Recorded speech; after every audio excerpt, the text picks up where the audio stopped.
Cool. Thanks again for coming on, Bill. Really appreciate you taking the time. For anyone who hasn't had the pleasure of meeting you, tell me a little bit about yourself and Qubica AMF. So I'm a district sales manager for Qubica AMF in Western and Central Pennsylvania, Western and Central New York, the northern half of West Virginia, and the western half of Maryland. I started in the industry when I was a teenager, bowled in some junior leagues, got to know the owners of the center. Next thing you know, I'm working birthday parties. Next thing, I'm in the back being a mechanic on pin spotters. I went to work for a chain, ended up in management. So here I am today with Qubica. I'm very happy to be working for this company, a company that started in Bologna, Italy, with 3 friends and one simple idea that bowling was a form of entertainment, not just leagues and tournaments. So through the past almost 30 years, Qubica has grown into AMF, and their vision is to make bowling amazing and provide services and products to the customer base that's going to help them be successful long term. Yeah, that's awesome. I think they're ahead of their time to some degree, because that seems to be the big conversation, is moving into bowling for everybody and not just the tournaments. And Qubica, their vision has been that way since day one. And today they've developed an entire ecosystem of products to help bowling centers go into the future with all things that are demanding of the customer base based on their experience that they want to have in facility. Yeah. And when you talk about management, I think you oversaw a number of centers at one point, right? One time I worked for a chain of centers. I started out as a mechanic, and next thing I ended up in the front, working the front desk. And then I became a manager of a center and ended up helping out with the operations of multiple centers. And then some of the closed and the chain kind of closed up. So centers were sold away. And at Qubica AMF, I was very fortunate to know some folks that worked for this company. And I'm very grateful for the opportunity that they've given me, to be. Yeah, that's awesome. And you've been with them a couple of years now, right? I've been with them since June of 2018. Awesome.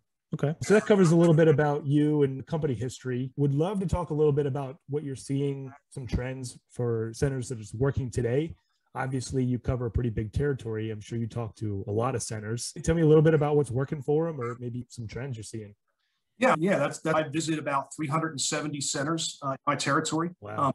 To every single one of them every year, but I see a good amount of them. Everybody, for the most part, has been very busy. Obviously, during the pandemic, things were a little bit difficult for folks. There were shutdowns. But since things have reopened, it seems like the consumer base has really wanted to get out and enjoy themselves, be social with other people, and bowling centers have benefited from that. The big challenge that I see today for bowling centers is finding staff to work in them. Yep. I think everybody is facing that problem. I'm sure you've heard some stories. Our company is no different. We are in need of staff as well. So I think staffing is a big concern for a lot of folks out there, and it creates a lot of challenges for people. I remember when I was in management that there were some weeks where it was Monday through Sunday, 9 a.m. to midnight, and that's a tough lifestyle. Yeah. I can relate to what proprietors are going through out there when they're working 7 days a week, not being able to find staff. The things that our company offers with the Conqueror Web and a couple of the other new products that we have in our ecosystem can really help proprietors negate some of that and make it a little bit easier for them week to week. Yeah, tell me a little bit about that. The Conqueror Web allows customers to basically sit at home in their living room, make a reservation, pay for it, come into the center, scan a QR code at the front desk. Their names are already in, they've already paid, they put in their shoe sizes, they've ordered food and beverage if they wanted to do that. All the person behind the front desk has to do is tell them what lane to go to, give them their pair of shoes, and off they are. So it makes the transaction time much faster in the bowling center. And it also will help with, need to have multiple people behind the front desk to handle a large crowd of people. Customers can pay for everything in advance and make the reservation in advance before they come in. Makes it a lot easier on the staff in the center. Yeah, so just lightens the load for that segment of the market who prepays. Yep. Yeah, that's cool. What else are you seeing? So obviously staff is one, and I want to get to that again a little bit later on. What else are you seeing? Obviously it's really busy for people. Is there any particular type of league or promotion or product offering that you're seeing really take off these days? There's always the creative league programs that are out there. I remember when I was in the business, we would do 12, 16-week short season leagues where you could go to an amusement park, a resort, a vacation, get a bowling ball, get a new bowling bag, shoes, equipment for your full season traditional. You see a lot of that, a lot of youth activities where kids are getting involved and they're getting a bowling ball and a couple of weeks of lessons and things like that. A lot of good things that are happening from that perspective with the competitive side. On the more entertainment side, glow bowling is a staple in bowling centers, has been for a long time. Yeah. Glow bowling programs, from what I'm hearing, are doing very well. People are very busy on Friday and Saturday. So even during the week, when I go in and out of centers, and typically it's during the week, during the daytime, but when centers are open, they have a lot of customers in their facilities. So people are getting out, people are bowling. They're looking for things to do and be social because they were so tired of being cooped up for so long. A couple of other things that I've noticed while I'm out in centers is having conversations with proprietors is their costs, have increased. The price of chicken changes every day. So that's another challenge that a lot of proprietors have had to face, and consequently, they've had to increase their prices. For the most part, I don't think there's been too much pushback out in the marketplace from what I've heard and seen. Even at this time of the year in the middle of May, a lot of centers are still very busy from like they were in the middle of the wintertime, which is good. It's not a good number of centers. Majority of them are doing very well still and sustain a decent amount of business still. Yeah, it's definitely seemed to carry a little further, mid-April, and they've gotten at least a full month extension. And then to go back what you said about the pricing, I think it helps that they sing on the news 8.5% inflation. For the month. When they raise their prices, oh yeah, we knew that was coming. Everyone else with the blow. Tell me a little bit about some other trends you're seeing, maybe some of the products you're doing are selling the most with the AMF. Obviously, like string machines are big. What else are you seeing that are really taking off at these moments? String pin spotter has definitely been a big success for our company. It solves some problems for proprietors. It's not center. Obviously, it's not certified by the USBC. So for competitive play, there are some challenges with that, and eventually that'll all change. But the edge string pin spotter helps when a bowling center is faced with the challenge of finding a qualified technician to work on their equipment that may be 50 plus years old. There's a lot of really good mechanics out there.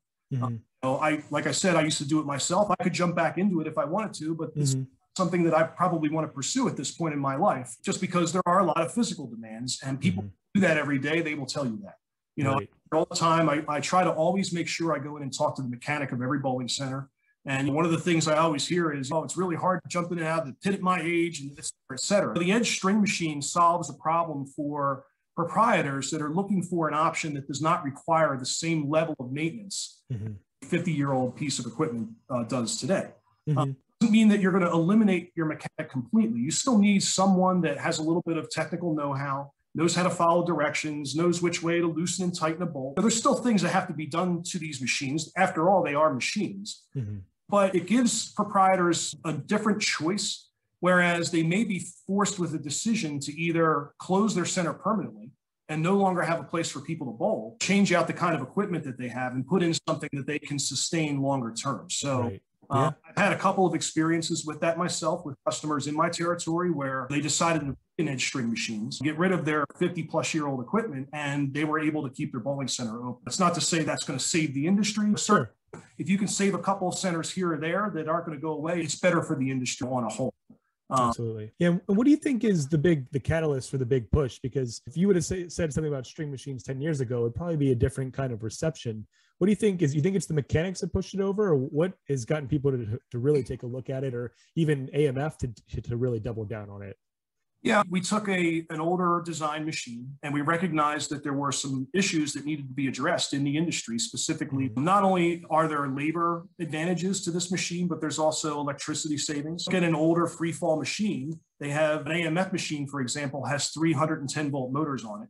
There's a lot of power consumption. They're running, the back end motor is running all the time. The front end motors, they're heavier duty, half horsepower cycle motors. The string machine has a pair of lanes, has 3 24-volt DC motors on them that only operate when there's a call to action for them to operate. So there's a big electricity savings cost there as well. The amount of parts that are on the machine is far less, so you're not having thousands of dollars worth of inventory and parts behind your bowling lanes. Now, if you walked into a larger size free fall bowling center, you may find $20,000 to $30,000 to $40,000 worth of parts inventory that's sitting back there.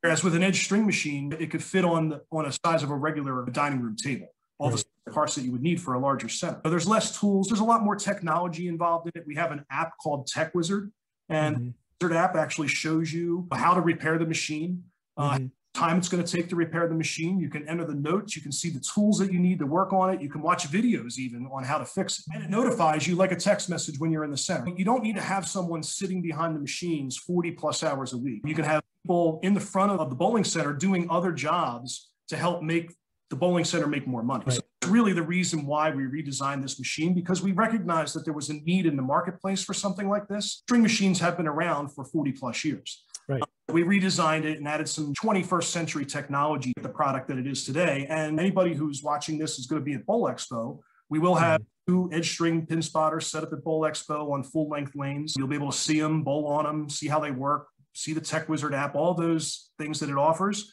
They will all be at Bowl Expo to see. So awesome. Yeah. And anyone that wants to see the machines themselves, they feel free to contact me. I'd be happy to set up a demo at some of the local facilities that are, spread across Pennsylvania that have them. Sure. Yeah. I was just talking to Brian Sonier about them. He did half his center and he says he wished he did the whole thing. He loves them. He loves the app. He says he can just have his guys notified on the app, show him exactly how to fix it. And, there's no complication and he doesn't have to worry about the mechanic if he disappears, at least for that half. Yeah, it's a great product. We still offer a free fall machine. I have 2 of the free fall machines at Bowl Expo as well. We've 21st century technology to the free fall machines also. So being a traditional guy that I am, I started as I like that kind of a thing. I like seeing that there's an older piece of equipment that has 21st century technology. It's really cool to see how it's evolved over the course of time. But we offer both options because we know that everybody's always going to want to have one or the other. So right. Yeah. It reminds me of driving stick shift versus, an automatic classic feel to it. Yeah. Very cool. So, and what would you say? It sounds like overwhelmingly that seems to be for new sales and new centers. That's the way that people are going is with the string. Are you seeing that as well or not as much? Yeah. For a new center that's, just starting up, you don't see traditional 32-week league bowling centers being built today. Or family entertainment center or boutique style centers that may have 4, 6, 8 lanes. In their cases, they may have leagues still, but they're not going to be competitive leagues. They're not going to be 32-week traditional sanctioned. Yeah. They're going to be more of the fun, more social leagues, which is what we're looking for today. I think about it with me and my wife. We like to go out and look for social activities. The 8-week bowling league is a very appealing thing to us because it's not taking up a lot of our time. It's not a long-term commitment, but it's still bowling. It's still fun. We enjoy it. We really wouldn't care less whether it's free fall or it's fine either way. But you're seeing that more today. Folks are seeing the advantages of string machines, and they know that it's a different way to offer bowling and a more affordable way to offer bowling long-term because of the cost savings with labor, parts, et cetera, et cetera. Yeah, it seems if you're not sport focused, that's definitely the way to go. Yeah. If you're a true Big Lebowski sport focused kind of center, it's probably not your thing yet. Maybe one day.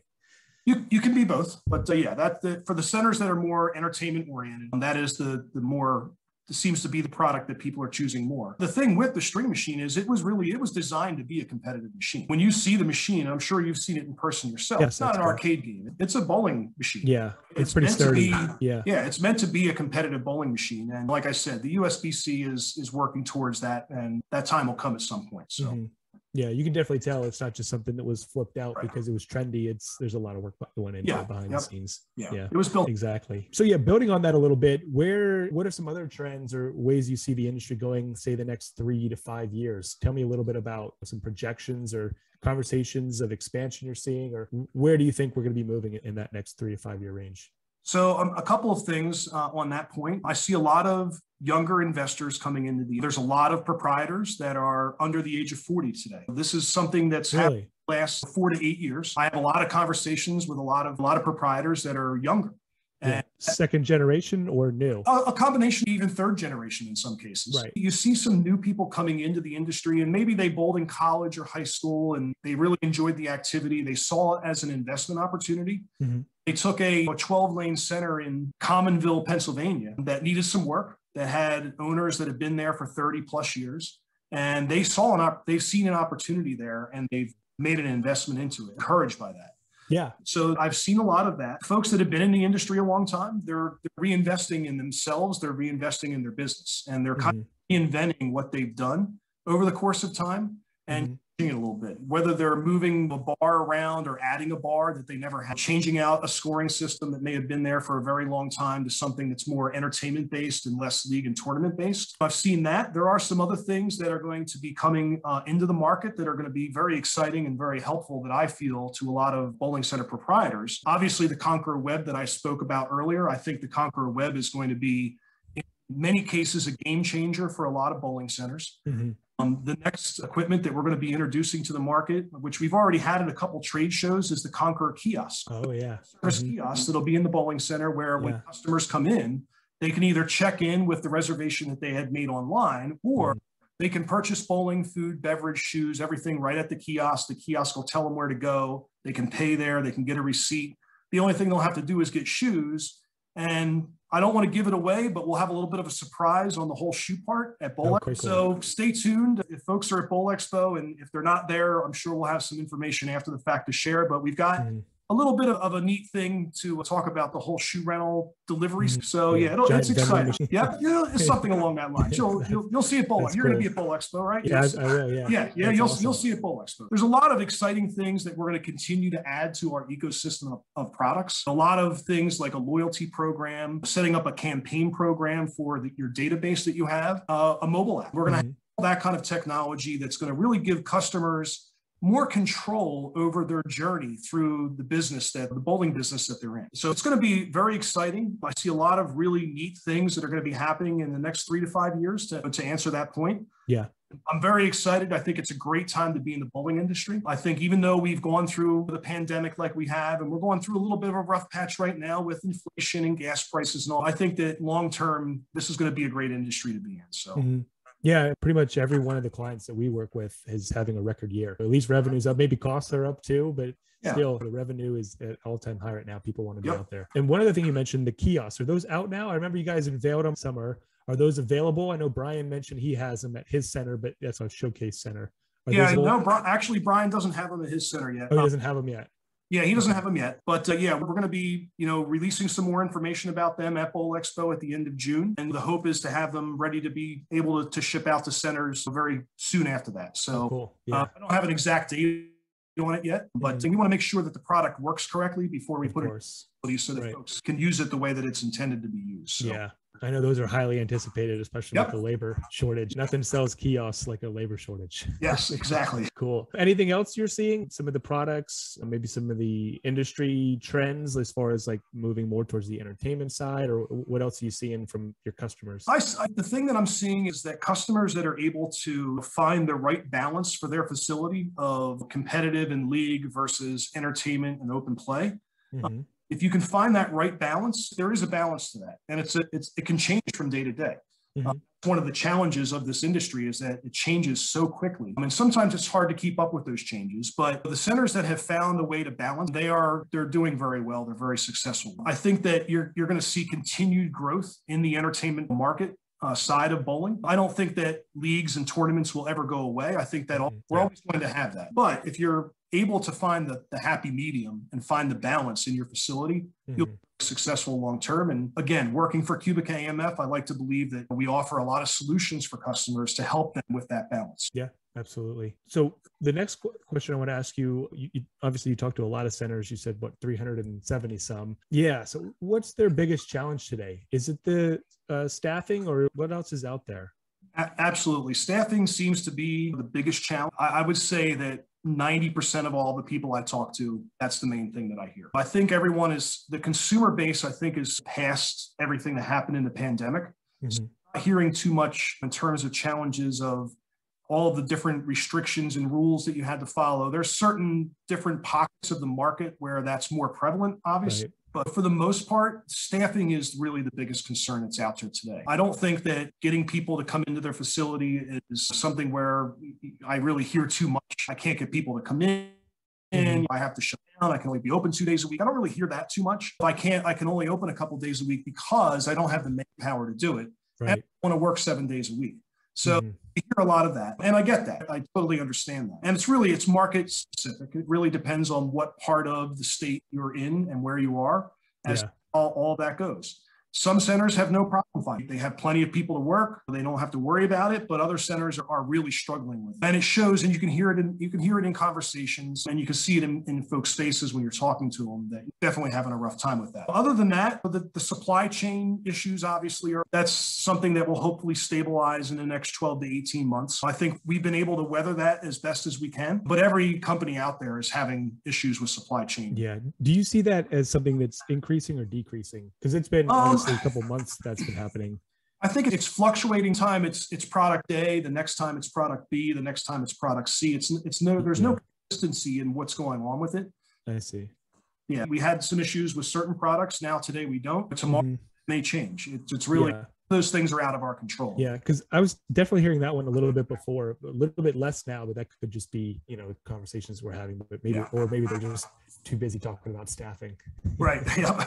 Yeah. That's the thing with staffing, is realizing that that's a market in and of itself, right? Yeah. It's a competitive landscape, and where before maybe you had the upper hand because there's less jobs and people, and now it's the other way around. Yep. So how can you distinguish yourself and out compete some of these other positions, especially, in Pennsylvania, where we are, there's a lot of logistics positions that have slightly better pay, but probably not as good of work conditions. So it's a matter of highlighting that.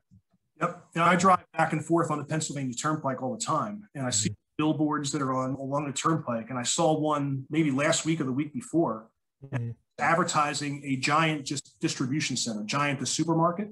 Right. They were willing to pay $26.50 an hour. And center's probably not going to pay their employees $26.50 an hour. So some competitive, disadvantages with that. But again, that's really the main thing that I've been hearing is the staffing concerns. Yeah, and I'm really curious to see over the next couple months to see there's somewhat of some beginnings of recession that we're seeing. I'm wondering if that'll drive more people back to work or alleviate that problem. It's a strange issue where we're going into somewhat of a recession with a lot of jobs opening. Maybe if people lose some of that income, or we see a constraint, maybe we'll see some people come back to the job market. I'm really curious to see that. Yep, same here. Yeah. So then we got the biggest challenge. The next one I like to ask is the number one piece of advice you'd offer to a proprietor. Maybe some of these newer people coming in, or someone who's been around for a while. What would be your number one piece of advice? My biggest thing, just based on my experience, both with Qubica AMF and prior to that, when change happens, be ready for it and don't be afraid of it. Always be ready for change, because things change in this industry very quickly, sometimes without you even realizing that it's happening. And if you're ready to, accept when change happens, and if you're ready for it and you're ready to embrace it, that's going to get you through the problem. Think about the pandemic. All of us had to make a lot of changes in our lifestyles through the pandemic. I think for the most part, the bowling industry did a great job with that. The bowling centers out there, for the most part, everybody made it, and because they adapted to change. So if everyone can continue to do that, that's what's going to make the industry healthy long term. Right. Yeah, exactly. And those who did make it were rewarded from maybe some of the other places who didn't, and not just bowling centers, but think of all the restaurants that didn't make it, and now they go to, if your center has a restaurant, you probably gained a lot of business from that. Yep. Yeah, I like that. So change is the only constant. Okay. Yep. Great. That's really all I had for today. If people want to get in touch with you, or talk maybe about AMF or some of the products you guys have to offer, what's the best way to get in touch with you? They can email me. They can call my cell phone. Always available. I drive a lot in my car, so I'm having conversations with folks in my car. See me at Bowl Expo. I'll be at Bowl Expo this year at the end of June. If you're down there, stop by, say hello. Make sure to visit us. One more thing I wanted to add in about the Edge string machine, real quick, Forrest, was we will be featuring that machine. Will be featured at the World Games in Birmingham, Alabama this year. From July 7th to the 17th. It's the first time that a string machine is going to be used in the International Bowling Federation event. So we will be featuring, there will be 8 lanes of edge string in Birmingham, Alabama for the World Games. So guys will be on that from the industry, but it'll be just touching back on the edge string machine, that product. Yeah. Tell me about that. Is that like a subsect of the tournament, or how does that fit in, like overall? Oh, no, it's the bowling that's going to be used for the World Games for bowling. Okay. So the portion of the World Games. Yep. Wow, so that's the equipment that'll be used. Yep. Yeah. Okay. So this is a shining moment. Yeah. That'll be great. That is from July 7th to July 17th. Okay. So right after the expo then. Yeah. Right after Bowl Expo. Yeah. Awesome. Okay. Cool. Well, I really appreciate it. Taking some time to talk about this. I think it's really valuable for people to hear what's going on at other centers. The bowling industry is very open because there's not too many centers on top of each other, typically competing directly. So I find that they're very open to sharing, but you don't always have the opportunity to go out and do that. Obviously Bowl Expo is one of those places, but what do you do in between? I appreciate you coming on and being able to help us share with you. No problem. I appreciate it. Thank you very much. Yeah. I look forward to seeing you next month. I'll be there. Okay. All right. Thank you very much. Thanks, Bill.